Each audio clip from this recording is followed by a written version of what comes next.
رمضان کیا ہے؟ ایک جامع بیان۔ رمضان المبارک اسلامی کیلنڈر کا 9واں مہینہ ہے جو دنیا بھر کے مسلمانوں کے لیے سب سے مقدس اور برکتوں والا مہینہ ہے۔ اس مہینے میں اللہ تعالیٰ نے قرآن مجید نازل فرمایا اور روزے فرض کیے تاکہ بندہ تقوی اور پرہیزگاری اختیار کر سکے۔ رمضان نہ صرف عبادت کا مہینہ ہے بلکہ انسان کی روحانی تربیت، صبر، قربانی، ہمدردی اور نیکیوں میں اضافے کا بھی مہینہ ہے۔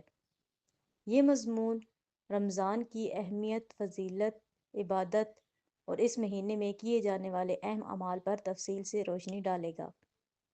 رمضان کی اہمیت اور فضیلت۔ قرآن کی روشنی میں رمضان کی اہمیت۔ اللہ تعالیٰ نے قرآن میں رمضان کی عظمت کا ذکر کیا ہے۔ رمضان کا مہینہ وہ ہے جس میں قرآن نازل کیا گیا جو لوگوں کے لیے ہدایت اور حق و باطل میں فرق کرنے والا ہے۔ بس تم میں سے جو شخص اس مہینے کو پائے وہ اس میں روزہ رکھے۔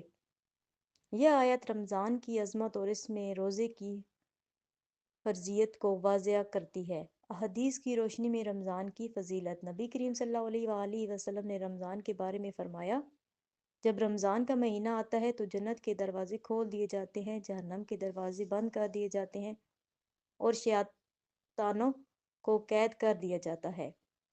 یہ حدیث اس مہینے کی روحانی برکتوں کو بیان کرتی ہے کہ کس طرح اللہ تعالیٰ اس مہینے میں مسلمانوں پر اپنی خاص رحمت نازل فرماتا ہے۔ روزے کی حقیقت اور مقصد۔ روزے کی فرضیت۔ روزہ اسلام کے 5 بنیادی ارکان میں سے ایک ہے۔ یہ عبادت صرف بھوکے اور پیاسے رہنے کا نام نہیں بلکہ اپنے نفس کو قابو میں رکھنے، برے اعمال سے بچنے اور اللہ کی قربت حاصل کرنے کا ذریعہ ہے۔ قرآن میں روزے کا مقصد بیان کیا گیا ہے۔ اے ایمان والو، تم پر روزے فرض کیے گئے ہیں جیسے تم سے پہلے لوگوں پر فرض کیے گئے تھے تاکہ تم متقی بن جاؤ۔ روزے کے فائدے۔ روزہ رکھنے سے نہ صرف روحانی بلکہ جسمانی فوائد بھی حاصل ہوتے ہیں۔ روحانی فوائد۔ اللہ کی قربت حاصل ہوتی ہے، صبر اور شکر کی عادت پیدا ہوتی ہے، تقوی پرہیزگاری میں اضافہ ہوتا ہے، گناہوں کی معافی کا ذریعہ بنتا ہے۔ جسمانی فوائد۔ جسم سے زہریلے مادے خارج ہوتے ہیں، ہاضمے کا نظام بہتر ہوتا ہے، وزن میں کمی اور صحت میں بہتری آتی ہے۔ رمضان میں کیے جانے والے اہم اعمال۔ 5 وقتہ نماز کی پابندی۔ نماز ہر مسلمان پر فرض ہے لیکن رمضان میں اس کی اہمیت اور بھی بڑھ جاتی ہے۔ رمضان میں نماز پڑھنے والے شخص کو عام دنوں کی نسبت زیادہ ثواب ملتا ہے۔ فجر، ظہر، عصر، مغرب اور عشاء کی نماز باجماعت ادا کرنے کی کوشش کریں۔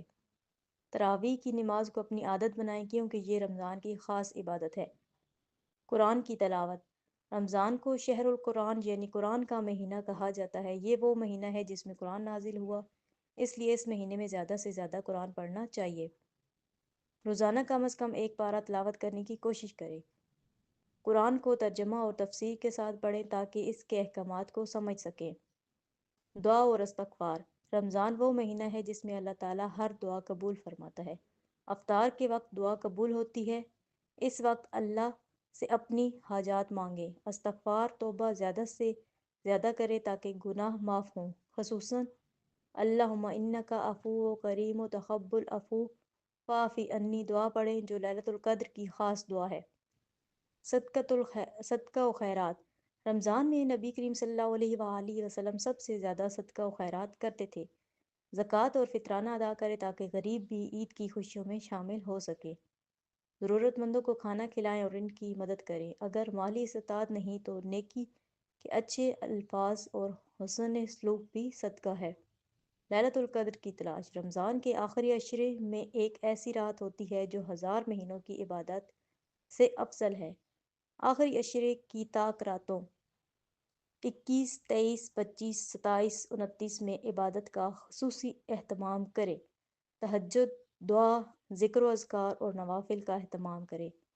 رمضان کا آخری عشرہ اور اعتکاف۔ رمضان کے آخری 10 دن سب سے زیادہ اہم ہوتے ہیں۔ اعتکاف۔ نبی کریم صلی اللہ علیہ وآلہ وسلم رمضان کے آخری عشرے میں اعتکاف بیٹھتے تھے۔ یہ ایک ایسی عبادت ہے جس میں بندہ دنیاوی معاملات سے کٹ کر مکمل طور پر اللہ کی عبادت میں مشغول ہو جاتا ہے۔ گناہوں کی معافی۔ ان آخری دنوں میں گناہوں کی معافی طلب کریں کیونکہ اللہ تعالیٰ ان دنوں میں خاص طور پر اپنے بندوں کی مغفرت فرماتا ہے۔ عید الفطر۔ رمضان کا اختتام۔ رمضان کا اختتام عید الفطر کی خوشیوں کے ساتھ ہوتا ہے جو روزے رکھنے والوں کے لیے اللہ کا انعام ہے۔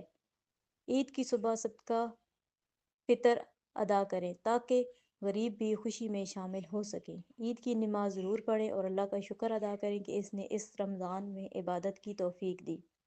نتیجہ: رمضان کو ضائع نہ کریں۔ رمضان زندگی میں بار بار نہیں آتا اور کسی کو یہ یقین نہیں کہ اگلا رمضان نصیب ہوگا یا نہیں۔ یہ مہینہ اللہ کی رحمت، مغفرت اور جہنم سے نجات کا سنہری موقع ہے، اس لیے ہمیں اس کا بھرپور فائدہ اٹھانا چاہیے۔ نیت خالص رکھیں اور ہر لمحہ اللہ کی رضا حاصل کرنے کی کوشش کریں۔ رمضان کے بعد بھی نیک اعمال کو جاری رکھیں تاکہ رمضان کا حقیقی فائدہ حاصل ہو۔ اللہ سے دعا کریں کہ وہ ہمیں ہر رمضان بہترین طریقے سے گزارنے کی توفیق عطا فرمائے۔ اللہ تعالی ہمیں رمضان المبارک کی برکتوں سے زیادہ فائدہ اٹھانے کی توفیق عطا فرمائے۔ آمین۔